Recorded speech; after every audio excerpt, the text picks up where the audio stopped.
ओडिशा रे जारी रही कालबैशाखीर प्रभाव। पूर्वरु पश्चिम काचिला कालबैशाखी। राजधानी समेत राज्यर विभिन्न स्थान में कालबैशाखी प्रभाव में प्रबल वर्षा पवन होइछि। ट्विन सिटी भुवनेश्वर और कटक रे घड़घड़ी बिजुली सह वर्षा जारी रहिथिला। हठात माड़ी आसिला कलाहांडिया मेघसांग को हालुका पवन।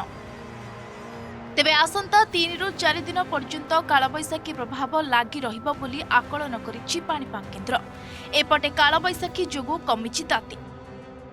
आज मध्य सारा राज्य में कालबैशाखीर संभावना लागी रहिबो बोली पाणीपाग विभाग पक्षरु सूचना दिया जायछि। स्थिति को दृष्टि रखी आज पई राज्यर 4टी जिला को ऑरेंज वार्निंग दिया जायथिबा बेले अन्य 26टी जिला पई येलो वार्निंग करा जायछि। पाणीपाग विभाग ताजा आकलन अनुसार रायगड़ा, गजपति, गंजाम, पुरी, नयागढ़ एवं खोर्धा जिले में कालबैशाखी हेबार प्रबल आशंका रही। एही समय हालुकारु मध्यम धरणर वर्षा वज्रपात सह घंटा प्रति 40 रु 50 किलोमीटर बेगरे पवन बहिपारे बोली अनुमान करा जायछि।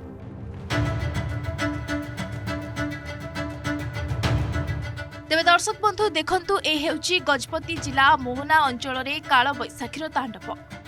कामिलीगुड़ा गाँवर जने महिला टीण छपर उड़ी जाइथिबा बेले अघटनरू अल्पके बर्ती जाइछंती महिला जनक। मोहना अंचल रे गतकाली संध्या समय घड़घड़ी सह प्रबल पवन वर्षा होइथिला।